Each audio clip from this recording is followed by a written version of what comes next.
खबरें जो हमें सीधा जोड़ती हैं आपसे, जिनका आपकी जिंदगी पर होता है सीधा असर। खबर का मतलब है एक भरोसा, और आपका भरोसा है हमारी जिम्मेदारी। ATL टीवी, भरोसा अलवर का। नमस्कार, आप देख रहे हैं ATL टीवी और आपके साथ मैं हूं तोशी। पहली नजर हेडलाइंस पर।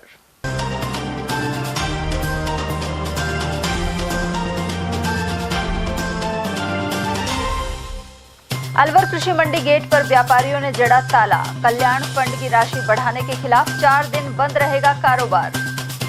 किराए को लेकर युवकों ने कंडक्टर से की मारपीट। मालाखेड़ा क्षेत्र में एक आरोपी को दबोच पुलिस के किया हवाले। मंत्री संजय शर्मा ने ली बजट समीक्षा बैठक। घोषणाओं पर जल्द अमल की दी हिदायत। और अलग अलग हादसों में 4 लोग हुए गंभीर घायल। भूगोर बाईपास और रैनी सहित कई जगह हुई दुर्घटनाएं। और अब हेडलाइंस को देखते हैं विस्तार से। कृषक कल्याण फंड की राशि बढ़ाने को लेकर व्यापारी खफा हैं। इसके विरोध में अलवर कृषि उपज मंडी गेट पर व्यापारियों ने ताला जड़ दिया, साथ ही प्रदर्शन भी किया। वहीं 4 दिन तक मंडी बंद रहेगी। जानकारी के अनुसार तत्कालीन गहलोत शासनकाल में वर्ष 2020 में कोरोना काल के दौरान यह फंड लागू हुआ था। मंडी व्यापारियों से कृषक कल्याण फंड के नाम पर निर्धारित पैसे प्रति महीने लिए जाते हैं। वहीं 1 अप्रैल से राशि और अधिक बढ़ाने की घोषणा के बाद व्यापारियों ने आक्रोशित होकर मंडी गेट बंद कर दिया।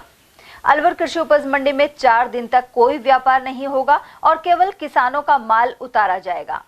उधर संबंधित व्यापारिक एसोसिएशन के पूर्व अध्यक्ष सुरेश जलालपुरिया और वर्तमान अध्यक्ष सत्य विजय गुप्ता के अनुसार दोनों ही सरकारों ने कल्याण फंड समाप्त करने का कदम नहीं उठाया। इसके उलट मौजूदा सरकार द्वारा इसे बढ़ाया जा रहा है। इसी वजह से पूरे राजस्थान में मंडियां बंद रखी जा रही हैं। इसके अलावा मंगलवार को जयपुर में आम सभा का आयोजन किया जाएगा। हमारी राजस्थान की 247 मंडियों के संघ राजस्थान खाद्य पदार्थ व्यापार संघ के आह्वान पर ये हमने 4 दिन का बंद किया है। इसमें मुख्य हमारी जो मांगे हैं, उसमें प्रथम मांग कृषक कल्याण फीस जो कोरोना के समय की गहलोत सरकार द्वारा लगाई गई और ये आश्वासन देते हुए कि इसे साल भर में हटा लिया जाएगा, उसे हर 6 महीना उसकी एक्शन डेट करके उसे बढ़ाते रहे। शुरू में इन्होंने 2% लगाई, 1% लगाई, 50 पैसा हर 6 महीने में बढ़ाते रहे। उसी तर्ज पर जब ये हमारी वर्तमान जो भजनलाल जी की सरकार है, इन्होंने भी अभी कि भाई हम जब इनसे मिले तो बोले इस पर विचार करते हैं, और इन्होंने भी समय पर बढ़ाते रहे। अब इसकी समाप्ति की डेट मार्च आ रही है, या तो इसे समाप्त किया जाए, नहीं समाप्त होगा तो 1 अप्रैल से ये 1% लग जाएगा। तो हमारी मुख्य मांग है कि इसे समाप्त किया जाए। इसकी कोई आवश्यकता नहीं है, न तो ये कृषि कल्याण में किसानों के काम आ रही है। ये इस पैसे को इकट्ठा करते हैं, उद्योगों को देते हैं, जिसकी हमारे हिस्से को कोई मुकाबला नहीं है। दूसरा, हमारी सभी जिन्सों पर अलग अलग मंडी टैक्स है, उसे हमारी मांग है कि समान की जाए। इसी प्रकार कमीशन भी जो आड़त है वो भी हर जिन्स पर अलग अलग रेट है, उसे भी समान किया जाए। बाहर से आयातित जो FCI की, चाहे वो हमारे उद्योगपति सरसों खरीदते हों या मुख्य ऐसी कोई सरकारी चीज भी बाहर से खरीदते हैं, उसमें भी ये आयातित माल को मानते हुए अपना मंडी टैक्स लेते हैं। जो उद्योगों के लिए उनकी मांग उचित है उसे भी ये पूरा करें। बाकी हमारी मंडियों की, चाहे दुकानों के पार्टनरशिप की हो, अन्य मांगे हो, 41 सूत्रीय मांगे हमने पिछले वर्ष हमने राज्य सरकार को दी हुई है। उस पर इन पर कोई विचार किया जाए, ऐसा मैं समझता हूं कि अब सरकार जागरूक है। आज भी सुबह फोन आया है कि आप शाम को हम बैठेंगे, इसलिए मैं जयपुर जा रहा हूं। उसके बाद कल हमारी आम सभा होगी। पूरे हमारे राजस्थान के 500 से ऊपर जो प्रतिनिधि कल आएंगे, उसके बाद जो फैसला करेंगे उस पर आगामी निर्णय होगा। हमारी मांगे राजस्थान खाद्य पदार्थ संघ के उसमें चल रही, बैनर के नीचे चल रही है। पूरे राजस्थान की मंडियां 247 मंडियां पूरी तरह से बंद है। हमने 4 दिन की पूरी तरह से हड़ताल रखी है। इसमें कोई माल खरीदा बेचा नहीं जाएगा। और हमने विशेषकर किसान कल्याण कोष जो लगाया गया है कि उसके पूरे विरोध में हम सब हड़ताल कर रहे हैं, क्योंकि किसान कल्याण कोष से किसानों का माल तो मंदा बिकता है और उससे किसानों को कोई फायदा नहीं है। ये कोरोना काल में सिर्फ और सिर्फ किसानों के भले के लिए लगाया था। किससे किसानों को फायदा होगा? जो किसानों को फायदा नहीं होगा उसका माल मंदा बिक रहा है, क्योंकि किसान जो भी व्यापारी माल खरीदेगा वो अपने पूरी लागत में लगा लेगा। KKP लगा गया तो उस माल की रेट कम बिकेगा, इसलिए के बढ़ेगा तो किसानों को फायदा ही फायदा है जी। अभी कब तक मंडी बंद रहेगी? ये 26 तारीख तक बंद है। कल एक आम सभा है हमारी जयपुर, तो हम सब जा रहे हैं, तो उसमें फाइनल निर्णय लेंगे कि आगे कितना बढ़ाया जाए, या सरकार कोई मांगती है उसके हिसाब से चलेगा। अगर मांगे नहीं मानी जाती है तो ये आगामी अनिश्चितकालीन हड़ताल जारी रहेगी। और वहीं प्रधानमंत्री नरेंद्र मोदी द्वारा किसान सम्मान निधि की 19वीं किश्त जारी करने का समारोह अलवर कृषि उपज मंडी स्थित किसान सेवा केंद्र पर प्रसारित हुआ। केंद्र के संचालक कपिल गुप्ता और यहां मौजूद काश्तकारों ने बताया कि किसानों को 4000 रुपए की किश्त भेजी गई है। साथ ही प्रधानमंत्री का संदेश भी किसानों तक पहुंचाया गया।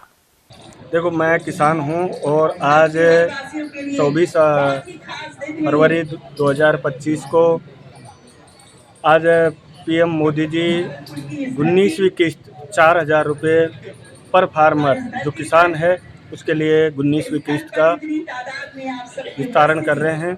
और इसी उपलक्ष्य में आज हमने नेत्राम श्री राम जो हमारी फर्म है उस पर किसानों का प्रोग्राम रखा है और उनको प्रोत्साहित किया। तो कितने किसान कहाँ से पधारे हैं? सर, ये हमारे लोकल अलवर के जो गांव लगते हैं उनसे सभी गांवों से 5-5, 10-10 किसान आए हुए हैं और ये किस्त के बारे में उनको उत्साहित किया है। तो आज सर आप जो किसानों को जो प्रधानमंत्री जी किस्त देंगे उसको लाइव दिखा रहे हैं टीवी पर? जी सर। तो इसका उद्देश्य क्या है लाइव दिखाने का सर? ये है कि सर किसानों को जागृति आवे और जो मोदी जी हैं जो आगे किसान को बढ़ाना चाह रहे हैं तो किसान आगे बढ़े। आज मुख्य प्रधानमंत्री श्री नरेंद्र मोदी द्वारा किसानों को जो किसान सम्मान निधि दी गई है उसका आज हम सीधा प्रसारण अपने किसान भाइयों के लिए कर रहे हैं, जिससे लोगों को जागृति हो कि मोदी जी कितना अपने किसानों का सम्मान करते हैं और ध्यान रखते हैं। तो इस संबंध में आज कार्यक्रम आयोजित किया गया है और विभिन्न जगह से हमारे किसान भाई आए हुए हैं जो कार्यक्रम में शामिल हो रहे हैं। आज सर किसानों को सम्मानित भी किया जाएगा क्या? नहीं, यहाँ नहीं, वो तो किस्त जो इशू कर रहे हैं वो सीधे उनके खातों में जाएगी। कितनी किस्त दे रहे हैं सर आप? 2000 रुपये देंगे प्रति बीघा। 4000 अब 4000 हो गई, 4000 रुपये प्रति बीघा जो है प्रति किसान जा रहा है। प्रति किसान उसकी जो किस्त है वो इशू हो रही है, जिससे किसानों को समृद्धि आए। मालाखेड़ा के सोहनपुर पुलिया के पास राजस्थान रोडवेज के परिचालक के साथ किराए को लेकर कुछ युवकों ने मारपीट कर दी, साथ ही मौके से फरार हो गए। स्थानीय लोगों ने एक युवक को पकड़ लिया। घटना की जानकारी देते हुए परिचालक धर्मवीर ने बताया कि खेड़ली से आते समय 4 से 5 युवक उसकी बस में गेट पर खड़े हो गए। जब उनसे किराया मांगा गया तो युवकों ने आनाकानी करते हुए परिचालक के साथ मारपीट कर डाली। परिचालक ने आरोप लगाया कि यह आशिक मिजाज युवक बस में लड़कियों के लिए चढ़ते हैं। उधर इस घटना के बाद स्थानीय लोगों ने विरोध किया तो वहां से आरोपी फरार हो गए, लेकिन एक युवक को पकड़कर कोतवाली पुलिस के सुपुर्द कर दिया गया है। ये दरअसल खेडली से नाइट करके गाड़ी आ रही थी वापस अलवर, तो ये 4-5 लड़के आए दिन बदतमीजी करते हैं और ये अहीर के तवारे से बैठते हैं लड़के और जो भी परिचालक आता है उससे ये दादागिरी करते हैं और दादागिरी किराए को लेकर दादागिरी करते हैं।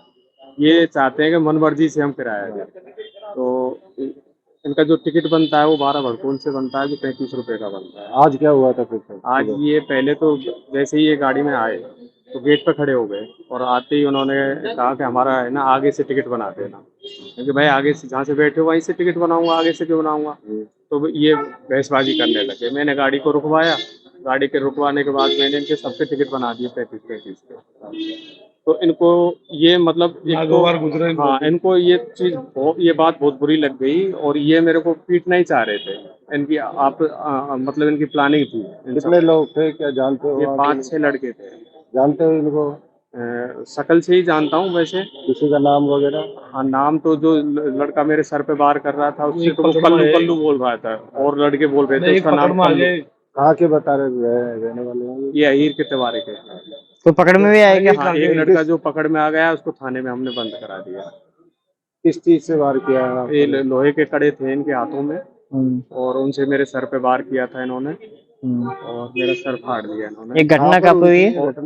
ये घटना मालाखेड़ा से आगे निकलने के बाद जो ये पुलिया आती है, सोनपुर वाली जो पुलिया आती है, ओवर ब्रिज आता है, वहाँ इन्होंने 4-5 जनों ने मेरे को पीछे से पकड़ा और एक ने मेरे को सर पे, जो कल्लू नाम का लड़का था, वो सर पे वार कर रहा था मेरे को, और पीछे से ये भी वार कर रहे, लेकिन पीछे वालों का तो मुझे नहीं पता वो कौन कौन से वार कर रहे थे मेरे ऊपर, बाकी ये सामने से वार कर रहा था।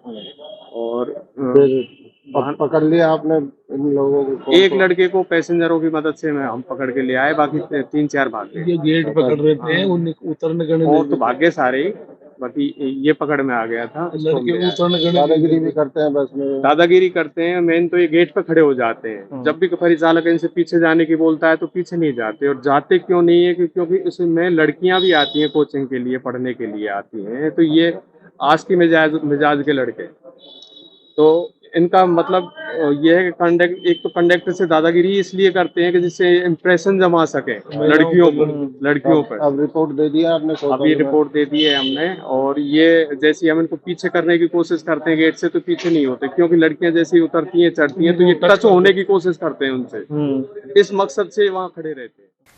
अलवर शहर विधायक और वन मंत्री संजय शर्मा ने बजट समीक्षा बैठक ली, जिसमें जिले भर के अधिकारी मौजूद रहे। उन्होंने कहा कि संशोधित बजट में 2 बड़ी सौगात मिलने की संभावना है। मीडिया से बातचीत में मंत्री शर्मा ने बताया कि मौजूदा सरकार के प्रथम बजट में हुई घोषणाओं के आधार पर पूरी डीपीआर तैयार की जा रही है। कुछ कार्यों में तो टेंडर प्रक्रिया भी शुरू हो गई है। बजट में सिलिसिड से शहर तक जल लाने सहित नटनिकाबारा परियोजना, भाखेड़ा बांध, बायोलॉजिकल पार्क और साइंस पार्क सहित कई ऐलान हुए थे। उन्होंने कहा कि हर विधानसभा को बजट की सौगात दी गई है, भले ही वहां किसी भी पार्टी का विधायक हो। वहीं अलवर को संभाग बनाने के लिए भी मांग की गई है। वन मंत्री शर्मा ने जानकारी दी कि सिलिसिड से पानी को लेकर मार्च 2025 तक वर्क ऑर्डर दे दिया जाएगा और आगामी वर्ष तक अलवर शहर में पानी लाया जा सकेगा। आगामी गर्मी को देखते हुए विधायक कोष का पूरा बजट बोरिंग और पानी की टंकी बनाने के लिए दिया गया है, जिसमें करीब 36 पानी की बोरिंग की जाएंगी।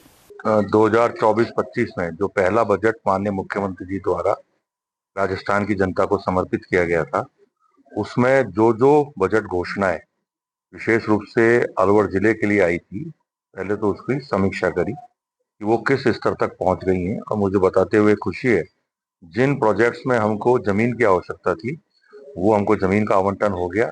जहां हमको टीएस और एएस की आवश्यकता थी, एफएस की आवश्यकता थी, वो हो गया। कुछ प्रोजेक्ट्स ऐसे हैं जहां टेंडर प्रक्रिया भी हो चुकी है, वर्क ऑर्डर देना बाकी है, लेकिन वो राज्य सरकार के पास अभी गए हुए हैं अपनी परमिशन के लिए। तो आने वाले समय में चाहे वो सिलिसिड की परियोजना हो, नटनिकाबारा की परियोजना हो, भाखेड़ा बांध की परियोजना हो, बायोलॉजिकल पार्क की जो बहुप्रतिष्ठित है कट्टी घाटी पोस्ट की परियोजना हो, साइंस पार्क की परियोजना हो, उन सब का काम बहुत जल्दी शुरू होगा। और इस बजट में मुझे बताते हुए खुशी है कि माननीय मुख्यमंत्री जी द्वारा अलवर शहर सहित जो हमारी अन्य विधानसभाएं, चाहे वो रामगढ़ हो, चाहे कठुमर हो, थानागाजी हो, अलवर ग्रामीण हो, रायगढ़ लक्ष्मणगढ़ हो, वहाँ सड़कों के लिए भी बड़ी मात्रा में पैसा दिया गया है। और यदि अलवर शहर की बात करें तो साइंस टेक्नोलॉजी विभाग जो मेरे पास है, उसमें हमने पिछले बजट में साइंस पार्क लिया था। इस बार हमको माननीय मुख्यमंत्री जी द्वारा प्लानिटोरियम दिया गया है, तारामंडल जिसको अपन कह सकते हैं, तारामंडल दिया गया है। पानी के लिए 25 करोड़ की योजना दी गई है, जिसमें अलवर शहर के अलग अलग हिस्सों में 7 बड़ी टंकियां बना करके, बोरिंग्स करके अंतिम छोर तक पानी किस प्रकार के पहुंचे उसकी चिंता माननीय मुख्यमंत्री द्वारा की गई है। सड़कों के रूप में जो महती आवश्यकता थी, भूगोर बाईपास से लेके हनुमान चौराहे तक, क्योंकि उसके आगे तो 4 लेन बना हुआ है, उसकी सौगात हमको दी है। रामगढ़ के अंदर सड़कों को दिया गया है। मेरा ये मानना है कि बिना किसी भेदभाव के, जहां बीजेपी का विधायक है वहां भी, जहां बीजेपी का विधायक नहीं है वहां भी माननीय मुख्यमंत्री जी ने आम जन के हितों को ध्यान को रखते हुए, चाहे वो 24-25 का बजट हो, चाहे 25-26 का बजट हो, उसमें बजट का आवंटन भी किया गया। और उससे बड़ी खुशी की बात यह है कि माननीय मुख्यमंत्री जी हर बजट घोषणा की खुद मॉनिटरिंग कर रहे हैं। आज संपूर्ण राजस्थान में जहां जहां जिला प्रभारी है, मैं सीकर का प्रभारी हूं, लेकिन मुझे पहले सीकर की बैठक लेने के लिए कहा गया, फिर मैं सीकर की बैठक करके अलवर आया, अलवर की बैठक करी। माननीय मुख्यमंत्री जी का ध्येय यह है कि बजट घोषणा केवल बजट घोषणा बन के ना रह जाए, वो धरातल पर आए, अमली जामा पहनाया जाए और आम जनता को उसकी राहत मिले। आप जो आपने भेजा हो, जो हमें उम्मीदवारों को देखिए, पेपर लीक की राजस्थान में परंपरा रही है, लेकिन हम पेपर लीक नहीं करेंगे।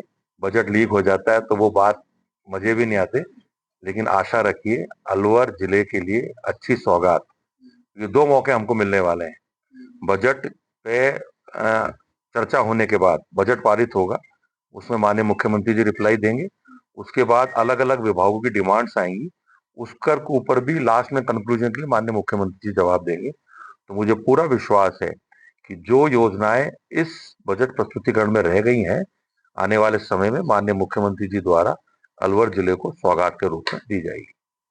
संभाग में आपको, क्योंकि अभी हमने कुछ जिले भी समाप्त किए हैं, संभाग को भी रद्द किया है मेरे द्वारा, हमारे अन्य जनप्रतिनिधि द्वारा संभाग की मांग पुरजोर तरीके से रखी गई है और हम आशावान हैं संभाग मिलना चाहिए, लेकिन अभी हाल फिलहाल मुझे संभावना कम लग रही है। सबसे बड़ी मांग एडीए की है, ये तो एडीए बनने जी, उसकी मांग भी मेरे द्वारा की गई है। अलवर विकास प्राधिकरण बनाने के लिए माननीय मुख्यमंत्री जी को निवेदन किया गया है और मैं कह रहा हूँ ना, बजट हम लीक भी नहीं कर सकते और पेपर लीक नहीं कर सकते। आशान्वित है कि मुख्यमंत्री जी सौगात देंगे। टेंडर भी अटक गया है। श्री सेठ का कोई टेंडर नहीं अटका है, श्री सेठ की टेंडर प्रक्रिया पूरी हो चुकी है, टेंडर खुल चुका है, लेकिन वो योजना स्वीकृति के लिए राजस्थान सरकार के पास गई है और उसके लिए जो फॉरेस्ट की एनओसी थी वो मेरे ही द्वारा स्टैंडिंग कमेटी में क्लियर करके स्टेट वाइल्ड लाइफ बोर्ड जो माननीय मुख्यमंत्री जी की अध्यक्षता में है, उसमें हमने सर्कुलेशन के माध्यम से उस प्रस्ताव को भी सहमति दे दी है और आने वाले समय में सिली सेट का काम, मेरा ये मानना है कि मार्च तक हम उस कॉन्ट्रैक्टर को वर्क ऑर्डर दे देंगे। और मैंने पहले भी कहा था, योजना बड़ी है, अच्छी है, अलवर शहर का स्थायी समाधान होगा इस योजना से और 1 साल के अंदर अंदर हम सिली सेट से पानी अलवर शहर को उपलब्ध करा देंगे। कोई नई रणनीति, देखिए, कोई बड़ी योजना बनती है, छोटी योजना बनती है, उसमें एक सरकारी प्रक्रिया होती है। योजना घोषित होने के बाद उसमें टेक्निकल स्वीकृति, पहले प्रशासनिक स्वीकृति, फिर टेक्निकल स्वीकृति, फिर फाइनेंस स्वीकृति, एक प्रक्रिया है। बजट का आवंटन, फिर टेंडर प्रक्रिया आती है, टेंडर खुलने में 1 महीना लग जाता है, फिर टेंडर पूरा होने के बाद एक पैसे की लिमिट है, उससे ऊपर अधिक होगा तो वो राज्य सरकार के पास स्वीकृति के लिए जाता है। एक समय सीमा के अंदर वो काम शुरू हो जाए, इसके लिए माननीय मुख्यमंत्री जी सहित हम सब लोग प्रतिबद्ध हैं और हमारे अधिकारीगण इस काम में बड़ी बखूबी लगे हुए। उधर अपराध नियंत्रण को लेकर कांग्रेस के आरोपों पर उन्होंने कहा कि सुरक्षा को लेकर लगातार काम किया जा रहा है। साथ ही विधानसभा में कांग्रेस के आंदोलन पर संजय शर्मा का कहना था कि कांग्रेस ने सदन में अध्यक्ष का घेराव किया था, जब उनके सुरक्षा कर्मियों ने हटाया और समझाइश की तब भी वे नहीं माने। यह लोकतंत्र की दृष्टि से उचित नहीं है। लगातार कांग्रेस आरोप लगाती है कि इस बजट में पुलिस सुरक्षा को लेकर कुछ नहीं दिया गया है। देखिए, कांग्रेस का काम है आरोप लगाना, वो विपक्ष में उनको आरोप लगाने भी चाहिए, लेकिन उनको ये पता होना चाहिए कि इस बजट में अलवर शहर की यदि मैं बात करूं तो अखैपुरा चौकी को हमने क्रमबद्ध करके थाने का रूप दिया है और आने वाले समय में 2 अच्छी सौगात अलवर शहर सहित अलवर जिले को, जिसमें रामगढ़ विधानसभा क्षेत्र भी होगी, मिलने की पूरी संभावना है। लगातार गो तस्कर के हौसले बुलंद है, कल भी गो तस्करी हुई है, क्या कहना चाहिए? गो तस्करी हुई है, लेकिन हमारे पुलिस के कर्मियों द्वारा, पुलिस अधिकारियों द्वारा बखूबी उनका पीछा किया गया, उनको पकड़ा गया और गो तस्करी को रोकने के लिए हम सब लोग कृत संकल्पित हैं। गाय हमारी माता है और हम सब लोग उसको माँ के रूप में पूजते हैं। गो तस्करी किसी भी हालत में बर्दाश्त नहीं की जाएगी। अलवर के भूगोर बाईपास पर एक अज्ञात वाहन ने स्कूटी सवार को कुचल दिया। उसे गंभीर हालत में जयपुर रेफर किया गया है। जानकारी के अनुसार मालाखेड़ा क्षेत्र के बरखेड़ा गांव निवासी राजेंद्र सैनी अलवर के HDFC बैंक में कंप्यूटर सहायक हैं। वह बरखेड़ा से ड्यूटी पर आ रहा था। मार्ग में भूगोर बाईपास के समीप स्कूटी सवार राजेंद्र को पीछे से आ रहे अज्ञात वाहन ट्रेलर ने टक्कर मार दी। ऐसे में उसके दोनों पैर ट्रेलर के नीचे आकर शरीर से अलग हो गए। उधर मौके पर जमा भीड़ तमाशबीन बनी रही। इसी दौरान पीड़ित के गांव के निवासी कमलेश सैनी ने उधर से गुजरते हुए जब यह दृश्य देखा तो एम्बुलेंस से उसे जिला अस्पताल ले जाया गया। यहां से राजेंद्र को जयपुर रेफर किया गया है। ये कोई बैंक में लग रहा है, भगत सिंह सर्किल की बैंक। वो गांव से आ रहा था अलवर की तरफ, तो किसी बरखेड़ा से अलवर आ रहा था तो भूगोर बाईपास इसका किसी ट्रोले वाले ने एक्सीडेंट कर दिया। तो किससे स्कूटी से आ रहा था, बाइक से? स्कूटी से आ रहा था। कहाँ चोट लगी है इसको? इसके दोनों पैरों में चोट लगी हुई है। दो पैरों पे ट्रेलर चढ़ हाँ, दोनों पैरों पे ट्रोला चढ़ गया। तो वहाँ जो ट्रेलर वाला भाग गया कि पकड़ लिया उसको? अब वो तो भाग गया, वो तो वो ट्रेलर मालाखेड़ा जा रहा था या अलवर आ रहा था? अब इतना तो मेरे को मालूम नहीं था। तो आपको कैसे पता लगा? मैं तो गांव से आ रहा था, रास्ते में जब आदमी तो ये भीड़ वगैरह देखी? भीड़ भी, हाँ, उस टाइम फिर लेके आया इसको, मैं एम्बुलेंस को बुला के। रैणी थाना क्षेत्र में हुए हादसे में 2 बाइक सवार गंभीर रूप से घायल हो गए। इनमें से एक को अलवर के जिला अस्पताल लाया गया है।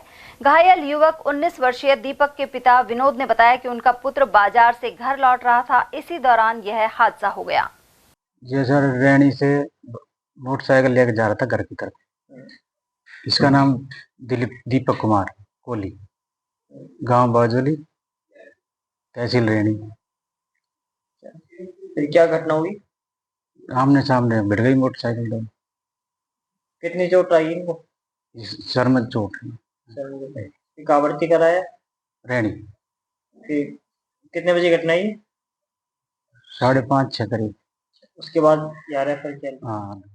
और वहीं कोटकासिम थाना अंतर्गत बाइक सवार युवक ने राहगीर को जख्मी कर दिया। उसे इलाज के लिए अलवर के जिला अस्पताल में भर्ती कराया गया है। पीड़ित के परिजन संजय कुमार ने बताया कि घायल राजू बीबी रानी में रहता है और एक फैक्ट्री में काम करता है। रविवार शाम वह सामान लेने पैदल जा रहा था। इसी दौरान एक बाइक सवार ने उसे पीछे से टक्कर मार दी। बिहार, स्टेट बिहार पड़ता है। अच्छा। हम लोग बीबी रानी में रहते थे, ऑक्सीजन प्लांट में पूर्व में काम करते हैं। तो ये पैदल अपना साइड में जा रहा था, 2 व्हीलर वाला उधर एक तरफ से आ रहा था, वो मार दिया, तो पैर में चोट लग गया, वो भी घायल था। उसको भी हॉस्पिटल में कोई भर्ती किया नहीं, इसको भी भर्ती किया। तब हम लोग पहुंचे, उसके बाद फिर हम लोग देखते हैं। ये घटना कहाँ पे हुई है? 7 बजे। 7 बजे हुई। 7 बजे। नहीं, कहाँ पे हुई है? कौन सी गाँव में? अच्छा, थाना कौन सा लगेगा आपका?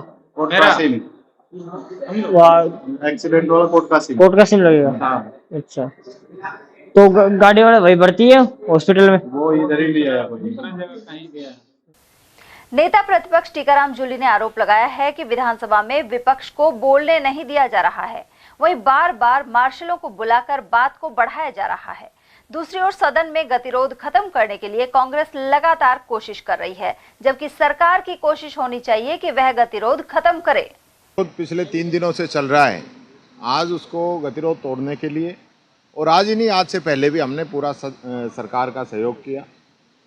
आज भी मैं स्वयं जो है संसदीय मंत्री जी से मिला, उसके बाद अध्यक्ष जी से मिले, बात हुई, और जिन बातों पे सरकार या सत्ता पक्ष चाहता था वो सारी बातें भी एग्री हो गए। उसके बावजूद भी सदन को लगातार चलाया जा रहा है, बाधित किया जा रहा है। इन्हीं के लोग आके जो चर्चा हो रही है उसी चर्चा से भटका के मानते नहीं है, और मेरे को ऐसा लगता है इस सरकार की मंशा इस सदन को चलाने की नहीं है। इससे पहले बड़े बड़े गतिरोध हुए हैं, लेकिन सबका समाधान हुआ है।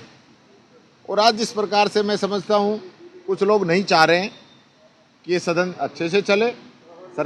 सरकार की जिम्मेदारी होती है कि वो प्रतिपक्ष को साथ में लेके सदन के अंदर जो गतिरोध है उसको दूर करे, लेकिन हमारी लाख कोशिशों के बावजूद भी, सब प्रकार से बात करने के बावजूद भी, अगर ये दादागिरी करना चाहते हैं तो फिर आगे की रणनीति हमको भी तय करनी पड़ेगी। मार्शल बुला रहे हैं, आवाज़ को दबा रहे हैं, यानी हम बोलने भी नहीं, अपनी बात को भी नहीं रखे, और ये लोग दादागिरी करें, वो चीज़ तो चलने वाली नहीं है। मार्शल को क्या है वो, आप जो निलंबित विधायकों को 6 को बाहर निकालने के लिए कहा था स्पीकर ने, अभी देखिए उस पर तो व्यवस्था की बात हो गई थी, ऐसा नहीं है।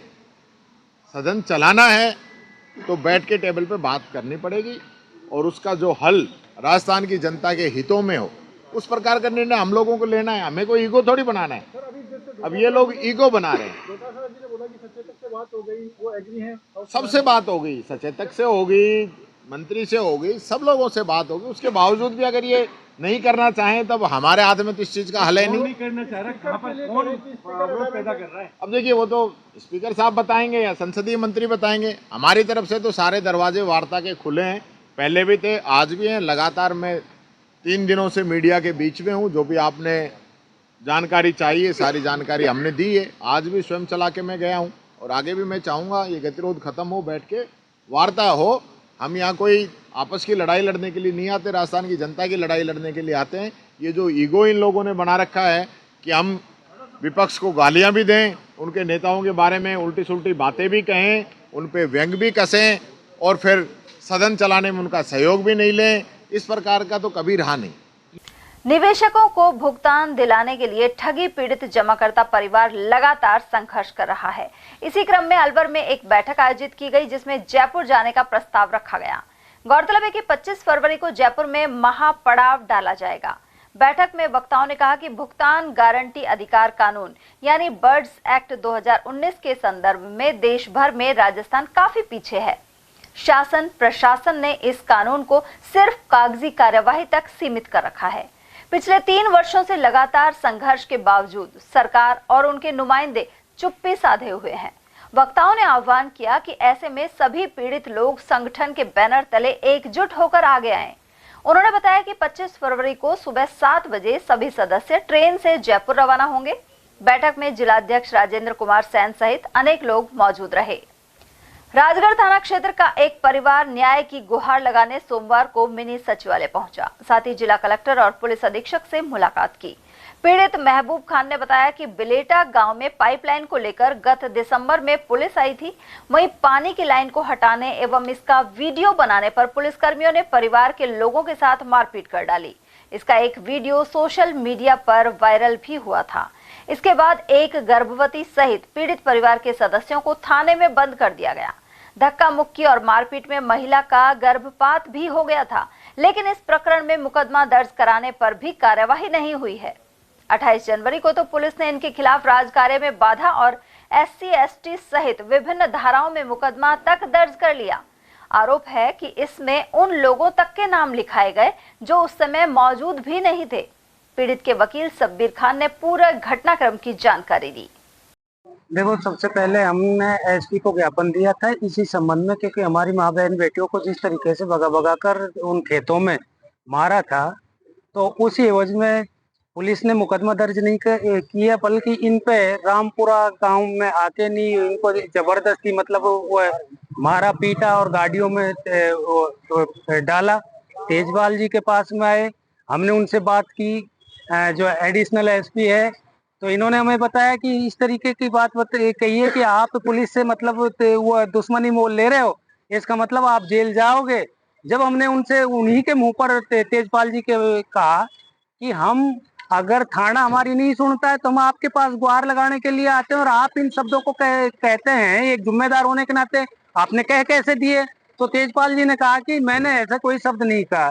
ठीक है, बहरहाल हमारी FIR दर्ज हो गई, हमारा मेडिकल हो गया, 164 के बच्ची के बयान हो गए। फिर हमने तकरीबन 15-20 दिन पहले रैणी में एक धरना दिया SDM को वहां पर कि भाई हमारे जो जितने भी साधन हैं वो जो इन्होंने वो जब किए हैं थाने में उनको छोड़ा जाए और जो पुलिस वाले इसमें वास्तव में मुलजिम है उनके खिलाफ कार्रवाई की जाए, उनको निलंबन किया जाए। तो हमें आश्वासन मिला तहसीलदार और SDM साहिबा ने कि भाई आपके जब्त जो सामान है वो छोड़ दिए जाएंगे और जो भी पुलिस वाले उसमें दोषी हैं उनको पकड़ा जाएगा और उनको निलंबित किया जाएगा।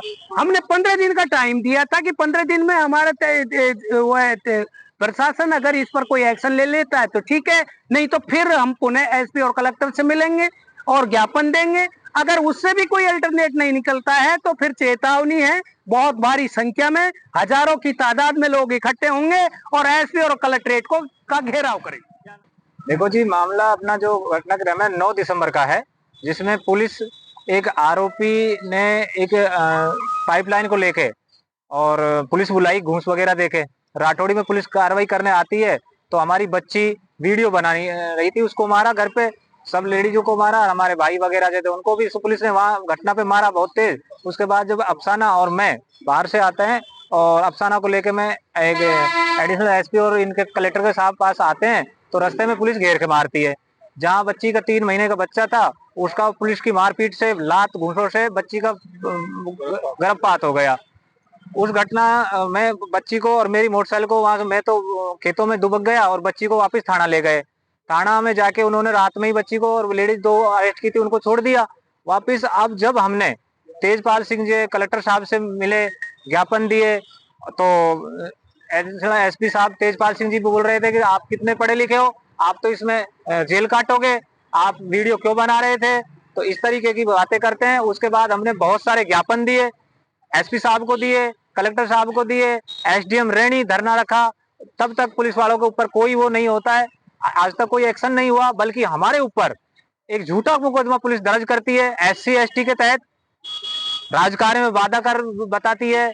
हमारे साधन जो भर दिए उनको भी आज तक नहीं छोड़ा है, उनको दिखा रहे कि ये सवार होके आए थे, इनको हमने सुरक्षा के लिए बंद कर रखा है, जबकि घर के उठा के लाते हैं उस साधनों को, और उल्टा हमारे ऊपर मुकदमा 5-7 धाराओं में दर्ज करते हैं और आदमी भेजते हैं हमारे पास इधर बिधर से कि आप इसमें एक तरीके से गिरफ्तार होंगे इन धाराओं में, या तो आप कोई समझौता कर लो। पुलिस दबाव बना रही है, पुलिस दबाव बना रही है। कई धाराओं में SC ST कोर्ट में अलवर मुकदमा दर्ज करा दिया हमारे ऊपर जी। गाँव और कौन से थाने का मामला? ये राजगढ़ थाने का मामला है, बिलेट गांव का 9 दिसंबर का घटना है, जिसको आज तक पुलिस वालों के खिलाफ कोई कार्रवाई सच्ची नहीं होती है, और उल्टा हमारे ऊपर क्यों? कब मुकदमा दर्ज करवाया? 28 जनवरी को मुकदमा दर्ज करवाया है SC ST कोर्ट के तहत। 1 महीना हो गया, कहाँ थे आप जी? 1 महीना लगातार हम कलेक्टर साहब SP साहब से मिलते आ रहे हैं, ज्ञापन देते आ रहे हैं लगातार, और धरना भी दे रहे हैं, कोई सुनने वाला नहीं है। उससे में लक्ष्मणगढ़ क्षेत्र के सेहरा निवासी लोग मिनी सचिवालय पहुंचे और जिला कलेक्टर को ज्ञापन सौंपा। ग्रामीण रामलाल बैरवा और सरपंच प्रतिनिधि गुड्डू ने बताया कि इन दिनों पंचायत पुनर्गठन के प्रस्ताव लिए जा रहे हैं। इसी कड़ी में सेहरा पंचायत के राजस्व ग्राम सुमपुरा और भू पहाड़ी को हटाकर एक अन्य पंचायत में मिलाने की तैयारी है, जबकि वह 8 किलोमीटर दूर है और ऐसे में ग्रामीणों को परेशानियों का सामना करना पड़ेगा। उन्होंने कहा कि केंद्रीय मंत्री भूपेंद्र यादव को भी मामले से अवगत करवाया जाएगा। हमारी ग्राम पंचायत सुनारी, सेहरा सुनारी, और हमारे गांव और ग्राम पंचायत बिल्कुल एक जॉइंट में है, लेकिन हमको 8 किलोमीटर दूर ऊसर नई ग्राम पंचायत का सरकार के द्वारा ऐसा प्रस्ताव है, तो उसमें जोड़ा जा रहा है। तो हमसे 8 किलोमीटर दूर आने जाने का कोई साधन नहीं है, और हम उसी ग्राम पंचायत सेहरा ग्राम पंचायत में रहना चाहते हैं। सभी ग्रामवासी एक मत से सभी ने एकजुट होकर के सलाह करके हमने ये ज्ञापन देने के लिए आए हैं कलेक्टर साहब के लिए, और हमने SDM साहब को, हमारे जो बीजेपी प्रत्याशी हैं बनाराम मीणा, उसको भी ज्ञापन दिया है, और मंत्री भूपेंद्र जी को भी ज्ञापन देने का हमारा विचार है। समय मिलने पर उनको भी दिया जाएगा। तो हमारा तो मांग क्या है आपकी? हमारी मुख्य मांग यही है कि हमारा गांव मुकुंदपुरा को सेहरा ग्राम पंचायत में ही रहने दिया जाए, उसको अलग किया मुकुंदपुरा। हाँ, अच्छा, अब कहाँ शिफ्ट कर रहे हैं ग्राम पंचायत को? ऊछर में शिफ्ट कर रहे हैं 8 किलोमीटर दूर, जबकि सेहरा ग्राम पंचायत और हमारी 0 मीटर की दूरी पर है। दोनों गांव जॉइंट में हैं, लेकिन हमको किस कारण से क्या पता 8 किलोमीटर दूर जोड़ा जा रहा है। क्या नाम है आपका? मेरा नाम रामलाल बैरवा है, ग्राम मुकुंदपुरा का निवासी हूँ। सेहरा हेडक्वार्टर से मुकुंदपुरा गांव मात्र 50 फीट भी दूर नहीं है। उस गांव को अलग करके ऊछर में लगाया जा रहा है, जबकि वहाँ पूरी सुविधाएं हैं। 50 फीट भी नहीं है। जो हायर सेकेंडरी स्कूल है ना, वोटिंग जहाँ डाली जाती है, वहाँ 50 मीटर भी दूर नहीं है। तो किन कारणों से ऐसा किया जा रहा है? वहां से तोड़ के ऊछर में लगाया जा रहा है, जबकि पूरा गांव पूरी पंचायत इच्छुक वही है, हम वहीं पे ही रहे जहाँ पे हैं। जहाँ ऐसा होगा तो पूरा गांव एक मत करके, मतलब मत वोट नहीं डालेगा, चुनाव का बहिष्कार कर देंगे। इसका जिम्मेवारी सरकार होगी। राजस्थान पुस्तकालय सेवा परिषद की ओर से 2 दिवसीय कार्यशाला सोमवार से राजकीय महात्मा गांधी स्कूल नयाबास में शुरू हुई। इसमें 56 विद्यालयों के पुस्तकालय अध्यक्षों ने भाग लिया। परिषद के जिलाध्यक्ष भीम सिंह जसोरिया के अनुसार राजसमंद से आए ब्रजेश शर्मा द्वारा तकनीकी जानकारी दी गई। साथ ही महेश शर्मा और अनिल शर्मा ने कंप्यूटराइज्ड कार्यक्रम से संबंधित नई जानकारियां प्रदान की। इसके अलावा मंथन हुआ कि किस तरह बच्चों को पुस्तकालय से अधिक लाभ पहुंचाया जाए। पुस्तकालय अध्यक्षों की वर्कशॉप हो रही है, 2 दिवसीय, निदेशक माध्यमिक शिक्षा के आदेश के अनुसार हो रही है। 24 फरवरी और 25 फरवरी को हम यह कार्यशाला आयोजित करवा रहे हैं। इसमें राजसमंद से और जयपुर जिले से, दौसा जिले से वार्ताकार आए हैं जो वार्ता दे रहे हैं अपनी। और इस कार्यशाला का उद्देश्य लाइब्रेरी का उत्थान, नवाचार करना, बच्चों को अधिक से अधिक पुस्तकालय का उपयोग कराना है।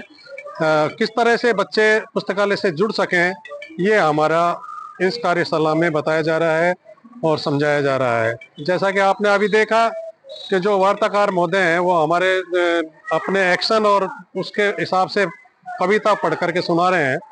तो ये अच्छे से अच्छा हम करना चाहते हैं कि बच्चे हमसे अधिक से अधिक जुड़े, लाइब्रेरी का अधिक से अधिक उपयोग। क्या नाम है, क्या पद है? मैं भीम सिंह जसोरिया, पुस्तकालय अध्यक्ष। वैसे मैं जिला अध्यक्ष राजलीसा अलवर। अलवर के स्वामी दयानंद मार्ग स्थित आर्य कन्या स्कूल में 61 कुंडीय हवन यज्ञ आयोजित हुआ। आर्य कन्या विद्यालय समिति, रामजीलाल आर्य कन्या छात्रावास समिति, आर्य समाज और जन सहयोग से महर्षि स्वामी दयानंद सरस्वती की 201वीं जयंती मनाई गई है। वहीं 244 जोड़ों ने 4 वेदों के 250 मंत्रों के साथ हवन में 61,000 आहुतियां दी। कार्यक्रम में मुख्य अतिथि रामगढ़ विधायक सुखवंत सिंह रहे और अध्यक्षता आर्य कन्या विद्यालय समिति के प्रधान जगदीश गुप्ता एवं गुरुकुल डडीकर प्रशांत आचार्य ने की। इन अतिथियों सहित विनोदीलाल दीक्षित और पंडित शिव कुमार कौशिक ने ध्वजारोहण के साथ विश्व शांति के लिए 51 गुब्बारे हवा में उड़ाए। इस अवसर पर ऋषि लंगर भी आयोजित किया गया। समारोह में अशोक कुमार आर्य, प्रदीप कुमार आर्य, पीके गर्ग, कमला शर्मा और शैलेंद्र भार्गव आदि उपस्थित रहे। अलवर के स्वरूप विलास होटल में अंतर्राष्ट्रीय मानवाधिकार सुरक्षा संगठन ने एक कार्यक्रम आयोजित किया। प्रदेश अध्यक्ष गोपाल जायसवाल के नेतृत्व में हुई बैठक में भ्रष्टाचार नियंत्रण सहित आम जन से जुड़े विषयों पर चर्चा की गई। जायसवाल ने कहा कि नकली पनीर, मावा और घी का कारोबार अलवर जिले में जोर शोर से चल रहा है। साथ ही अनेक दुकानदार दूषित तेल से बने समोसा, कचौरी लोगों को खिला रहे हैं। ऐसे में इस पर रोक लगनी जरूरी है। उधर इस दौरान दशरथ सिंह शेखावत को जिला प्रभारी भी बनाया गया। शेखावत ने कहा कि इन मुद्दों पर आंदोलन भी किया जाएगा। आज हमारे संगठन द्वारा एक मुद्दा उठाया जा रहा है अलवर शहर के अंदर, जो आमजन के लिए आज आप देख रहे हो कि अस्पतालों में, हॉस्पिटलों में अटैक आना, एक कैंसर की बीमारी बहुत बड़ी जबरदस्त से उभर कर सामने आ रही है। इन स्वास्थ्य के प्रति हमारा संगठन एक बड़ी लगन से सभी सदस्यों के साथ अलवर शहर के अंदर जितने भी कचौड़ी समोसे की ठेली हैं वो अपना ब्लैक तेल यूज कर रहा है। उस तेल को कई बार यूज कर रहे हैं, जिससे समय समय पर हमने उन पर कार्रवाई भी की है, मगर थोड़ा प्रशासन हमारा इस ओर हमारा साथ नहीं दे रहा है, हमारी आवाज को नहीं सुन रहा है। हम चाहते हैं कि हमारा संगठन एक मजबूत रूप से अलवर शहर के अंदर जो कचौड़ी समोसा वाले आमजन के साथ गलत ढंग से कचौड़ी पकौड़ी को खिला रहे हैं, और शुद्ध तेल से इसको बनाकर रखें और आगे अंगामी हमारा निरंतर इसके रूप में कार्य कर रहे हैं। हम चाहते हैं जिला प्रशासन तुरंत रूप से इस पर कार्रवाई करे। मानवाधिकार सुरक्षा संगठन ने मुझे जो डिस्ट्रिक्ट इंचार्ज का पद दिया है, मैं उसको पूरी तरह से अच्छी तरीके से निभाऊंगा। हमारे यहाँ अलवर में बहुत सी समस्याएं हैं, अलवर का पूरे राजस्थान में समस्या है, लेकिन हमें अलवर डिस्ट्रिक्ट का इंचार्ज बनाया है, तो मैं उसमें सभी के सहयोग के साथ में मिलकर के हम छोटे मोटे मुद्दे जो भी होंगे उनको सबको सुलझाने का प्रयास करेंगे। उधर बैठक में हिमांशु शर्मा, के खंडेलवाल, हेमंत भारद्वाज, राजेंद्र मित्तल, गौरव अरोड़ा, देवेंद्र शर्मा, सुरेश और तुलसी सोनी आदि उपस्थित रहे। बढ़ते अगली खबर की ओर, जहां अलवर के करौली कुंड के समीप स्थित गायत्री शक्तिपीठ से रविवार को अखंड ज्योति कलश रथ यात्रा रवाना हुई। पूजा अर्चना के बाद इस यात्रा ने भूगोर के लिए प्रस्थान किया। मार्ग में कई स्थानों पर श्रद्धालुओं ने आरती के साथ ही पुष्प वर्षा की। दादर में अजय चौधरी, सोहनपुर में महावीर सिंह जादौन और आराधना कुंवर आदि मौजूद रहे। वहीं गायत्री परिवार के सप्त अभियानों की जानकारी देने के साथ ही युवाओं को नशे से दूर रहने के लिए समझाइश की गई। भगवान सिंह नरूका ने भी व्यवस्था में सहयोग दिया। साथ ही कलसाड़ा ग्राम में ढोल नगाड़े बजाते हुए फेरी लगाई गई। यहाँ सोनल गुप्ता ने घर घर जाकर महिलाओं को दीप यज्ञ की जानकारी दी। गांव के श्री सीताराम मंदिर में मुरारीलाल शर्मा और मुकेश गुप्ता ने दीप यज्ञ का संचालन किया। मां दुर्गा और भैरव जी की प्रतिमा प्राण प्रतिष्ठा कार्यक्रम में हजारों भक्त शामिल हुए। इस दौरान आयोजित विशाल जागरण में प्रसिद्ध भजन गायकों ने प्रस्तुतियां दी। इनमें अलीगढ़ की आरती शर्मा, वृंदावन के बाबा यशोदानंदन, भरतपुर के अनूप कुमार और अलवर की विजेता सक्सेना शामिल थे। वहीं रामगढ़ विधायक सुखवंत सिंह और भाजपा नेता जय आहूजा भी शामिल हुए। जुगरावर के चावंडबास में यह आयोजन संपन्न हुआ, साथ ही भंडारा किया गया। श्रद्धालु रजनीश कुमार केसिया ने बताया कि महंत बाल भारती महाराज द्वारा मूर्तियों की विधिवत प्राण प्रतिष्ठा की गई। वक्ताओं ने कहा कि हिंदू धर्म में बेटियों में मां दुर्गा और मां भगवती का स्वरूप देखा जाता है।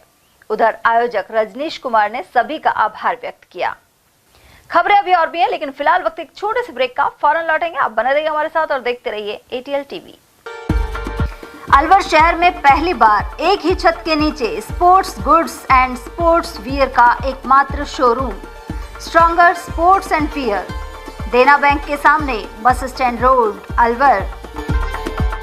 यहाँ पर Nivea, Cosco, Spartan, SS, SG, Yonex आदि कंपनी के स्पोर्ट्स गुड्स एवं Shiv Naresh, Select, Volt, Stronger आदि कंपनीज के स्पोर्ट्स वियर उपलब्ध हैं।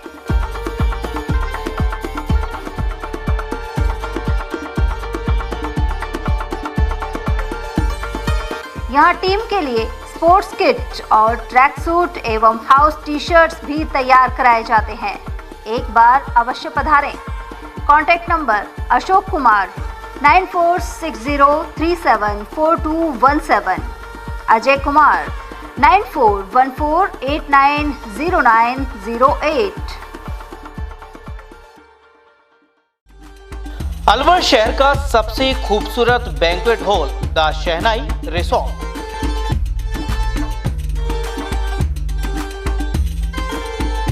शादी, लगन, संगीत, सवामणी, सालगिरह जैसे फंक्शन के लिए अलवर वासियों की पहली पसंद बन चुका है the Shehnai resort.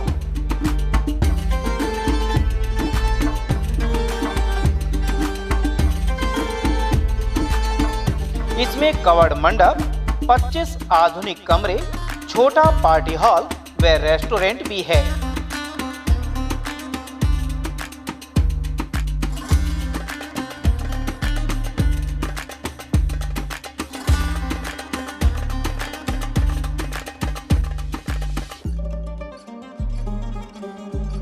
Banquet hall, party hall तथा कमरों की बुकिंग के लिए आज ही संपर्क करें। झंकार होटल के पीछे near Hanuman circle, Delhi road, Alwar. 8094126636 and 811888222488। Furniture का 32 साल पुराना जाना माना नाम Rahul decor.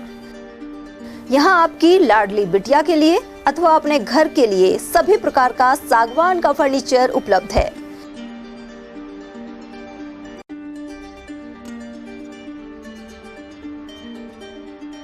Double bed, dressing table, sofa set सागवान एवं कपड़े वाले तथा सेंटर टेबल, भट्टी कलर, स्टील अलमारी, ब्रांडेड एवं सॉफ्टी फोम के गद्दे आपकी नाप तोल से बनाए जाते हैं।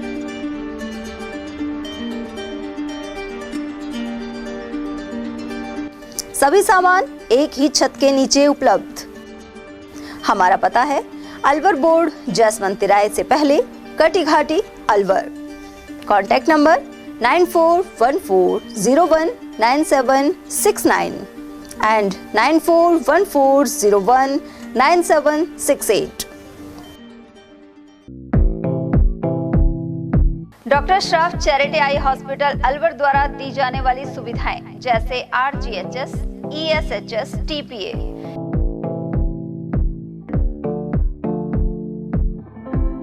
इसके अलावा registration, OPD service, OT ward, store एवं अलवर जिले में first time low vision clinic की सुविधा दी जा रही है।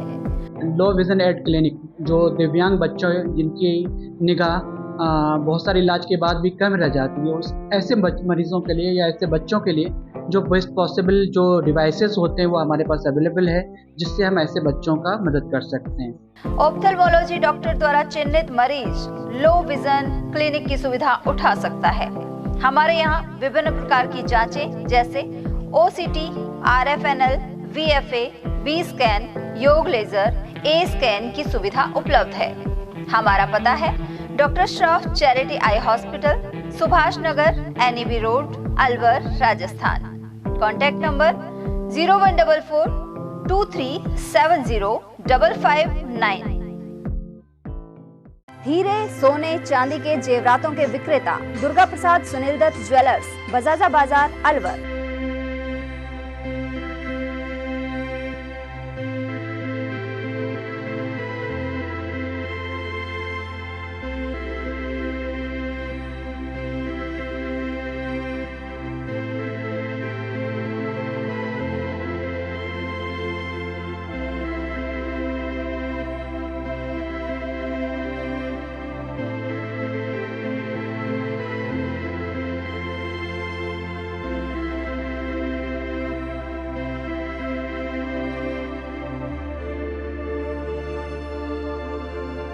हीरे, सोने, चांदी के जेवरातों के विक्रेता दुर्गा प्रसाद सुनील दत्त ज्वेलर्स, बजाजा बाजार, अलवर। Phone number 0144 233 8653 and 233 8663। इतनी कड़ी मेहनत क्यों पापा? बेटा इतनी मेहनत इसीलिए ताकि सबको खाना मिल सके, किसी पे कोई मुसीबत ना आए। किसी पे मुसीबत ना आए इसलिए आप हो पापा, पर अगर आप पे मुसीबत आ गई तो? अब पाए फसल बीमा केवल 3 आसान स्टेप्स में। क्षेमा सुकृति फसल बीमा। कॉल करे और कराए 100 से भी ज्यादा फसलों की बीमा 499 रुपए प्रति एकड़ में। ब्रेक के बाद एक बार फिर आप सभी का स्वागत है। मोहलड़िया गांव के पास दिल्ली हाईवे पर कंटेनर पलट गया और बड़ा हादसा टला। जानकारी के अनुसार आशियाना आंगन सोसाइटी के सामने सोमवार सुबह करीब 9 बजे आगे चल रहे वाहन द्वारा अचानक ब्रेक लगाने से पीछे चल रहा कंटेनर पलट गया। गनीमत रही कि कोई वाहन कंटेनर की चपेट में नहीं आया, अन्यथा बड़ा हादसा हो सकता था। हाईवे अथॉरिटी के क्रेन इंचार्ज महेश कुमार के अनुसार क्रेन की मदद से कंटेनर को उठाकर मार्ग सुचारू करवाया गया। साथ ही नीमराना पुलिस भी मौके पर पहुंची। नेहरू युवा केंद्र द्वारा इंदिरा गांधी स्टेडियम में जिला स्तरीय खेलकूद प्रतियोगिता का आयोजन संपन्न हुआ। जिला युवा अधिकारी पंकज यादव के नेतृत्व में हुए कार्यक्रम में ब्लॉक स्तर के चयनित खिलाड़ियों ने भाग लिया। इस दौरान नारायणपुर और थानागाजी ब्लॉक के श्री कृष्णा शिक्षा एवं ग्रामीण विकास समिति टीम ने बेहतर प्रदर्शन किया। साथ ही Hemlata memorial girls PG college की छात्राएं भी रस्साकशी में अव्वल रहीं। इसके अलावा कई अन्य प्रतियोगियों ने भी नारायणपुर क्षेत्र का नाम रोशन किया है। माय भारत ब्लॉक प्रभारी एवं सचिव सुनील कुमार शर्मा ने कहा कि संस्था द्वारा खिलाड़ियों को नियमित रूप से तैयारी करवाई गई थी। इस मौके पर कार्यक्रम प्रभारी तोताराम गुर्जर, अभिषेक कौशिक, जयदीप पांचाल, राहुल कुशवाहा, पुष्प दुलानी और मोनू शर्मा आदि उपस्थित रहे। मालाखेड़ा उपखंड मुख्यालय पर सैनी समाज की ओर से विशाल भंडारे का आयोजन किया गया। महात्मा ज्योतिबा फुले संस्थान के सदस्यों और भामाशाहों के सहयोग से यह आयोजन संपन्न हुआ। अध्यक्ष लालाराम सैनी के अनुसार कार्यक्रम में समाज के सभी लोगों ने सहयोग किया है। इस दौरान पप्पूराम सैनी, बबली राम, फूलचंद सैनी और हुकमचंद आदि मौजूद रहे। मालाखेड़ा कस्बे के श्याम मंदिर में एकादशी के अवसर पर सोमवार को श्रद्धालुओं का जमावड़ा रहा। यहाँ मौजूद धारा सिंह चौधरी और नारायण ने बताया कि बाबा की प्रतिमा के समक्ष धूप, दीप और नैवेद्य से पूजा अर्चना की गई। साथ ही भक्तों ने मन्नतें मांगी। यहाँ श्रद्धालु डीजे की धुन पर नाचते और बाबा का जयकारा लगाते हुए पहुंचे। मालाखेड़ा पालिका में विभिन्न वार्डों में पानी का संकट बना हुआ है। इसे लेकर कई मोहल्लों के लोग उपखंड अधिकारी से मिले और ज्ञापन सौंपा। वहीं महिलाओं ने 24 घंटे में पानी नहीं आने पर नगर पालिका में तालाबंदी की चेतावनी दी है। मालाखेड़ा कस्बे के राजकीय बालिका सीनियर सेकेंडरी स्कूल, कटला मोहल्ला, इंदिरा कॉलोनी, हनुमान मंदिर, जोहड़ और राजगढ़ रोड पर लगे ट्यूबवेल ठप हो रहे हैं। इस लापरवाही के चलते टंकियां भी खाली रह जाती हैं। उधर SDM नवजोत कंवरिया के अनुसार शीघ्र ही पानी सप्लाई की व्यवस्था सुनिश्चित की जाएगी। उमरैन में फार्मर रजिस्ट्री एग्रोटेक योजना के तहत पंजीयन जारी है। इसके जरिए सरकार की योजनाओं का लाभ दिया जाएगा। उमरैन पंचायत में लग रहे कैंप में 310 किसानों का टारगेट दिया गया है। हालांकि संबंधित साइट बंद होने से लाभार्थियों को दिक्कतों का सामना करना पड़ा। उधर भाजपा ब्लॉक अध्यक्ष सतीश ने बताया कि रजिस्ट्रेशन कराने वाले काश्तकारों को अनेक योजनाओं का लाभ समय पर मिल पाएगा। हमारे उमरैन कैंप चल रहा है, इसमें सर्वर डाउन होगा तो किसान सब परेशान हैं।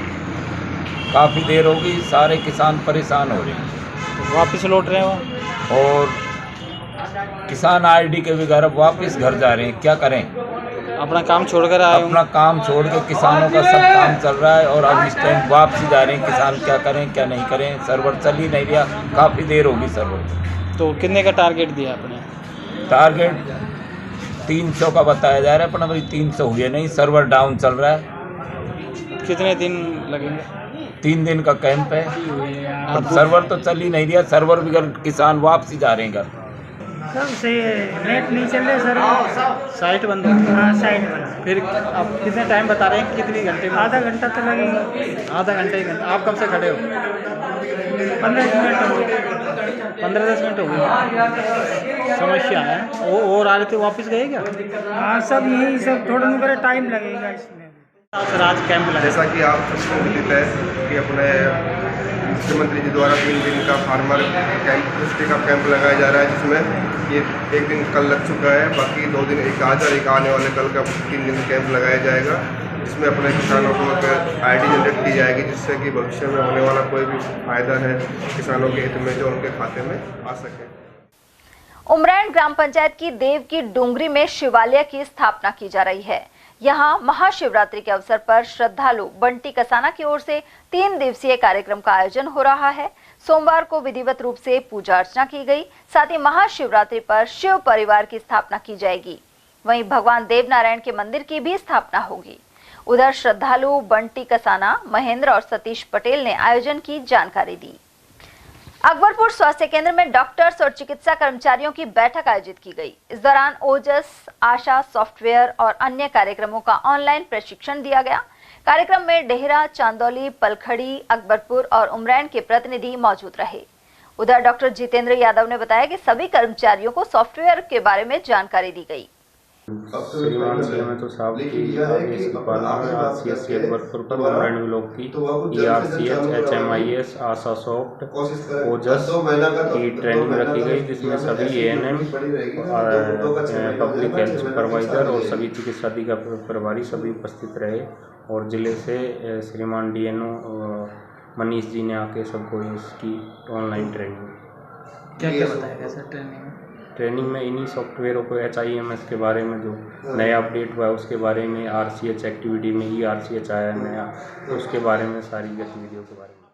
खैरतल के निकटवर्ती वल्लभग्राम स्थित स्वामी लीला शाह धर्मार्थ ट्रस्ट द्वारा नेत्र शिविर लगाया गया। इसमें मिश्री देवी आई हॉस्पिटल के विशेषज्ञों द्वारा 585 लोगों की निःशुल्क जांच कर दवाइयां दी गई। साथ ही 111 मरीजों को मोतियाबिंद के ऑपरेशन के लिए चिन्हित किया गया। इन सभी का निःशुल्क ऑपरेशन होगा। खैरतल के आनंद नगर कॉलोनी स्थित महात्मा गांधी सीनियर स्कूल में सोमवार को वार्षिक समारोह संपन्न हुआ। साथ ही भामाशाह सम्मान किया गया। कार्यक्रम के मुख्य अतिथि पूर्व विधायक रामहित सिंह यादव और विशिष्ट अतिथि सभापति हरीश रोघा एवं पूर्व सभापति अशोक डाटा रहे। मां सरस्वती के समक्ष दीप प्रज्वलित कर कार्यक्रम का शुभारंभ हुआ। वहीं बच्चों ने सांस्कृतिक प्रस्तुतियां दी, जबकि मंच संचालन राजकुमार दादवानी ने किया। उधर इस मौके पर टिल्लू शर्मा, विजय बच्चानी, अशोक महलवानी, मोहन पोपटानी, नाथुमल रामानी, प्रकाश दादानी, हरि सिंह और प्रकाश चंद यादव आदि मौजूद रहे। और वहीं खैरतल के महावर भवन में महावर कॉटेज की ओर से श्री श्याम प्रभु का जागरण संपन्न हुआ। इस दौरान बाबा का भव्य दरबार सजाया गया। वहीं जागरण में दीपक म्यूजिक ग्रुप सहित कलाकार अनामिका शर्मा, विजय पंजवानी, दीपांशु गुप्ता, पंकज जांगेड़ और करण सिंह आदि ने प्रस्तुतियां दी। इस दौरान अनेक भक्त भाव विभोर होकर नाचते हुए दिखाई दिए। भानगढ़ के हनुमान मंदिर में हाल ही गदा चोरी की घटना सामने आई थी। यहां गार्ड और सीसीटीवी के बाद भी चोरी ने कई सवाल खड़े किए हैं। गौरतलब है कि विश्व विख्यात पुरातत्व स्थल भानगढ़ के प्रसिद्ध हनुमान मंदिर में यह चोरी हुई थी। यहां पुरातत्व विभाग के अधीन सीसीटीवी कैमरों सहित कर्मचारियों और सिक्योरिटी गार्ड्स की लगातार निगरानी रहती है।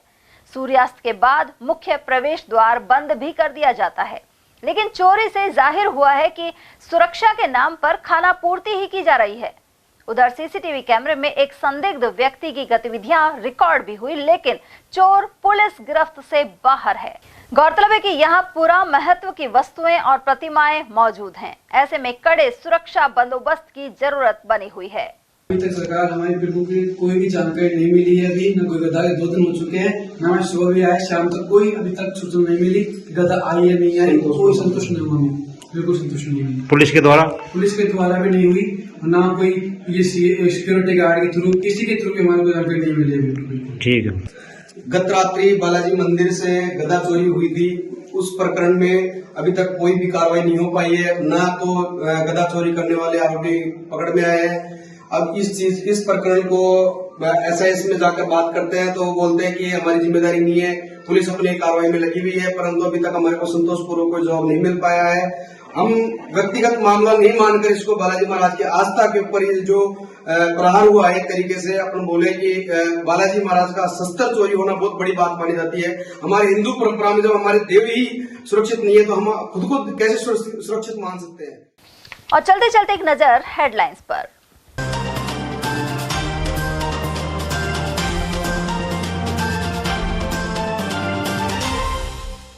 अलवर कृषि मंडी गेट पर व्यापारियों ने जड़ा ताला। कल्याण फंड की राशि बढ़ाने के खिलाफ 4 दिन बंद रहेगा कारोबार। किराए को लेकर युवकों ने कंडक्टर से की मारपीट। मालाखेड़ा क्षेत्र में एक आरोपी को दबोच पुलिस के किया हवाले। मंत्री संजय शर्मा ने ली बजट समीक्षा बैठक। घोषणाओं पर जल्द अमल की दी हिदायत। और अलग अलग हादसों में 4 लोग हुए गंभीर घायल। भूगोर बाईपास और रैनी सहित कई जगह हुई दुर्घटनाएं। एटीएल न्यूज में आज के लिए इतना ही। ताजा जानकारियों के लिए बने रहिए हमारे साथ। नमस्कार।